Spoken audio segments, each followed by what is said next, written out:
C'est désormais officiel, on peut le dire, parce que Fabrizio Romano l'a annoncé. Marco Verratti devrait très probablement, quasiment à 100% quitter le Paris Saint-Germain dans les jours qui suivent. Disclaimer avant de commencer la vidéo, mon œil c'est juste une allergie par rapport à un chat, ça n'a rien à voir avec une bagarre ou je sais pas quoi, comme ça au moins c'est dit. Alors Marco Verratti au PSG, c'est là j'ai devant les yeux, déjà de 2012 à 2023 il a fait 11 ans au club, donc c'est vraiment un mec, c'est l'identité du Paris Saint-Germain, qu'on le veuille ou non, ça a été une des pièces maîtresses du projet QSI, ça a été un mec, en fait c'est l'emblème du QSI, j'ai envie de dire, l'emblème du PSG sous QSI. Et d'un côté, j'ai aussi envie de dire que Verratti, c'est aussi l'emblème de l'échec de la première partie de l'ère QSI.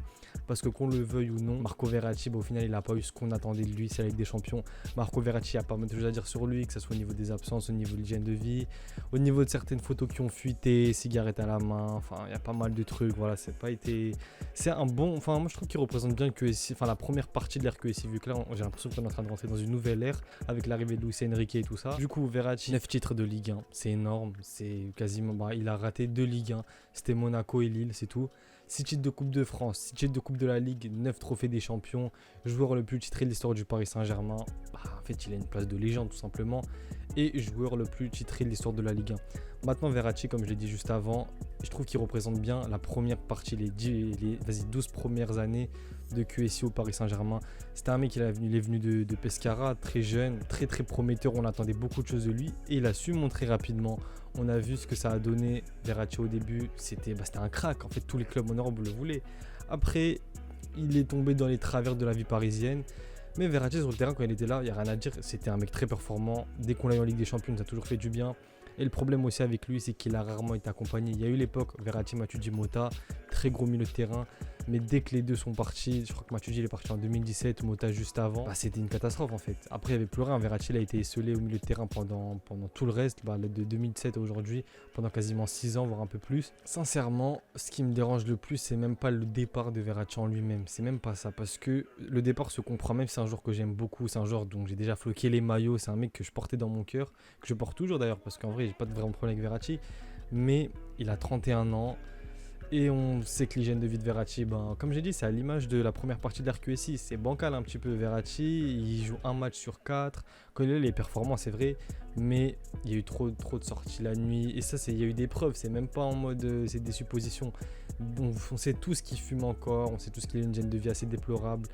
On sait tous que Verratti, à partir de la 60e, 70e minute, c'est compliqué. Donc, en soi, dans le fond, je comprends que le PSG veut le vendre. 40 millions d'euros pour un mec de son âge avec son hygiène de vie, tout ça, limite j'ai envie de vous dire que c'est pas très mal vendu. Je pense qu'on aurait pu tirer peut-être 60 millions, un truc comme ça, c'est vrai, mais on le vend au Qatar, on renforce pas un club européen, donc en vrai ça me dérange pas tant que ça. Mais le truc c'est surtout la forme moi qui me dérange, comme pour Neymar d'ailleurs. Mais Verratti c'est plus que Neymar, parce que Verratti c'est vraiment une emblème du Paris Saint-Germain, c'est une légende Verratti. Neymar peut-être un peu moins, c'est une légende aussi, mais à sa manière on va dire. Neymar c'est différent un petit peu. Mais Verratti, c'est une vraie légende, il n'y a pas à discuter, il n'y a pas à tergiverser pour moi. C'est un mec qui est là depuis le début de l'RQSI. Mais le problème, c'est la forme. Je pense qu'ils vont faire un adieu au Parc des Princes.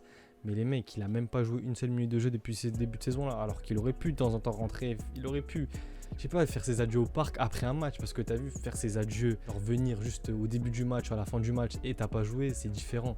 Quand tu fais un match, tu sors, tu as un standing ovation de tout le stade. Enfin, c'est pas la même chose.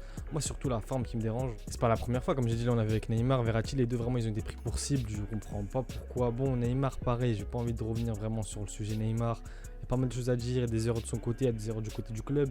Verratti, il y a des erreurs de son côté et peut-être il y a des erreurs au niveau du club. Peut-être trop de passes droites, trop de prise de confiance du joueur. Je sais pas, il y a pas mal de choses à dire. En tout cas, bon, je peux pas parler non plus pendant 30 minutes de Verratti. Je vais pas sortir toutes les stats. C'est pas incroyable en termes de passes D et de buts parce que c'est un milieu de terrain qui a jamais eu des gros stats au niveau des buts. Je sais que ses premières saisons à Paris étaient pas mal au niveau des passes D. Mais voilà, merci pour tout Verratti. C'est une légende qui quitte le petit bout du Parc des Princes, qui quitte le Paris Saint-Germain. Vraiment, ça fait un pincement au cœur. Mais encore une fois, si tu réfléchis avec ta tête, tu comprends ce transfert. Tu comprends le transfert de Verratti parce que 31 ans, il est plus sur la fin que sur le début. Hygiène de vie assez, pas trop professionnelle. Beaucoup de matchs manqués, des matchs très importants en Ligue des Champions. Vraiment, si tu réfléchis 2 secondes avec ta tête, tu comprends. Mais malheureusement, toutes les belles histoires ont une fin. Celle de Verratti se termine un petit peu mal. J'aurais bien voulu qu'il prenne une Ligue des Champions avec Paris, mais ça ne sera pas le cas malheureusement. Du coup, dites-moi ce que vous pensez de ce transfert. Est-ce que vous comprenez pourquoi Paris veut le vendre? Est-ce que vous comprenez pas? Est-ce que vous comprenez le fond, pardon? Est-ce que vous comprenez la forme? La forme, je pense quand même, par rapport à Neymar, ils vont essayer de soigner son départ parce que ça reste une emblème du club. Ça reste un mec qui nous a fait vibrer. Ça reste un mec qui est dans notre cœur aux supporters parisiens, à part à Daniel Riolo. Mais sinon, la plupart des gens, je pense qu'ils aiment bien Verratti. Du coup, on s'attrape pour une prochaine vidéo. A plus les mecs.